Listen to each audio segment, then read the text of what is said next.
Bonjour à tous et à toutes, bienvenue sur Orican Spoke. Les amis, j'ai l'immense plaisir de vous retrouver en ce jour en vue de faire le débriefing de la rencontre ayant opposé la Côte d'Ivoire au Nigeria.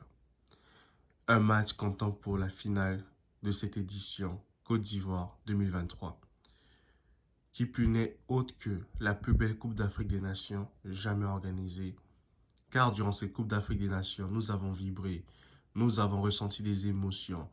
Nous sommes passés par tous les États, d'autant plus pour ceux qui ont supporté la Côte d'Ivoire, ceux qui ont supporté d'autres équipes, le Congo, et j'en passe, le Cameroun. Il y a eu des émotions qui ont été mélangées, contrastées. Mais c'est ça le football aussi. On vit pour ce genre de moments.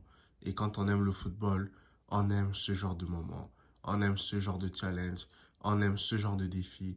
Et on aime ce genre de période de séquence de jeu. C'est pourquoi aujourd'hui, nous allons revenir sur la finale ayant opposé le Nigeria à la Côte d'Ivoire. Comme vous le savez si bien les amis, si vous êtes nouveau sur cette chaîne, ici on parle de football, on parle de tout ce qui a trait à l'actualité sportive du moment et je fais les débriefings quand je suis les matchs. Quand je ne suis pas un match, les amis, vraiment vous allez m'excuser, mais je ne pourrais pas vous faire un débriefing de cette rencontre en fait. Donc, si vous êtes nouveau sur cette chaîne, abonnez-vous, commentez, likez, partagez en masse afin que nous soyons un grand nombre sur cette chaîne. Je vous dis merci et restez connectés pour la vidéo. Alors, aujourd'hui, nous avons assisté à une très belle rencontre entre la Côte d'Ivoire et le Nigeria. Un match comptant pour la finale, un match au cours duquel les deux équipes, franchement, devaient donner le meilleur d'eux-mêmes pour pouvoir l'emporter. Et aujourd'hui, c'était pas un match aisé, d'autant plus pour les Naïdiens que pour les Ivoiriens et tout. Mais il fallait le faire, il fallait jouer ce match, il fallait être performant, il fallait être efficace et clinique.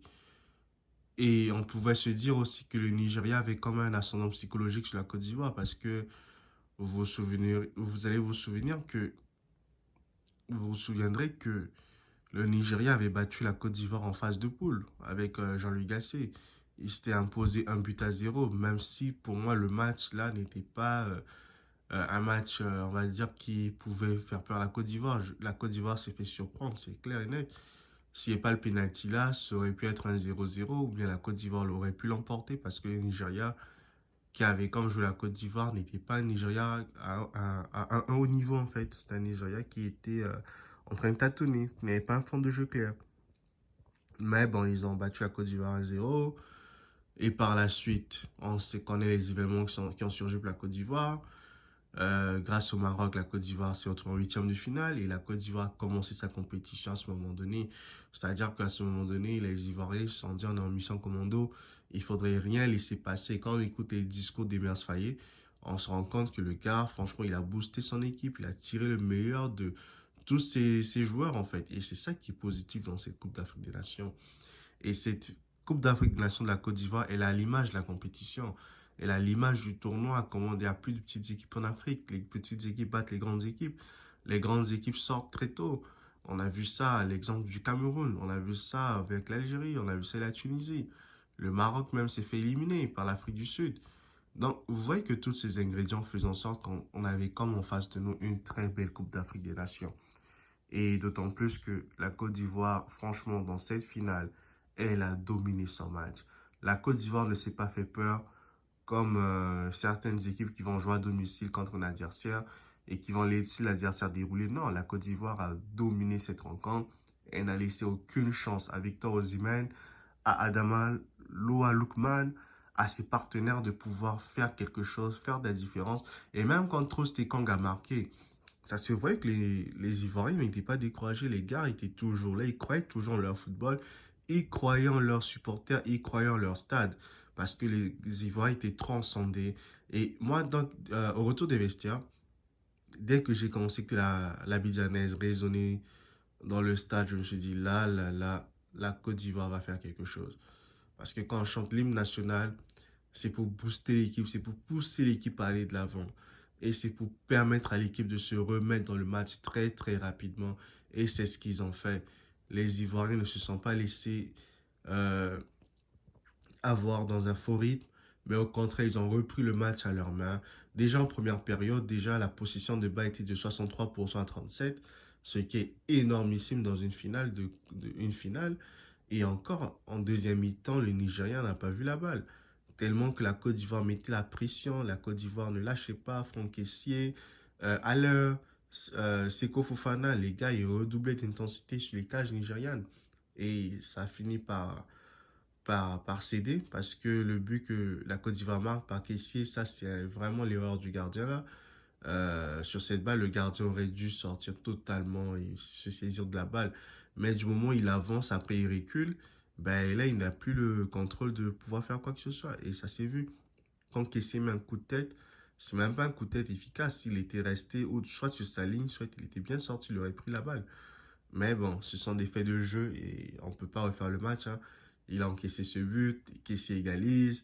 Par la suite, Adingra qui a fait du mal à la défense nigériane, mais ce joueur, qu'est-ce qu'il est bon, Adingra. En fait, avant, je ne voyais pas vraiment son importance parce qu'il rentre en cours de jeu. Puis bon, il était un peu timide, mais là, la demi-finale, la finale qu'il fait, non, le gars, il mérite d'être titulaire en sélection ivoirienne, les gars. Il n'y a plus rien à faire. Et Gervinho, là, il a eu son remplaçant, il a eu son héritier, en fait. Et c'est l'héritier de Gervinho, clairement. Il y a Kwasi Gervin. Aujourd'hui, Adingra, il fait mal, il percute. C'est un gars qui est bon un contre un.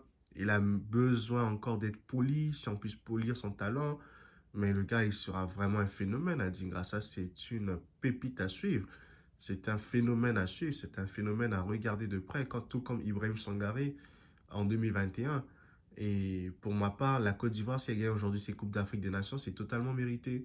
Parce qu'on se rappelle de l'édition Cameroun, la Côte d'Ivoire était vraiment sur un nuage, les gars.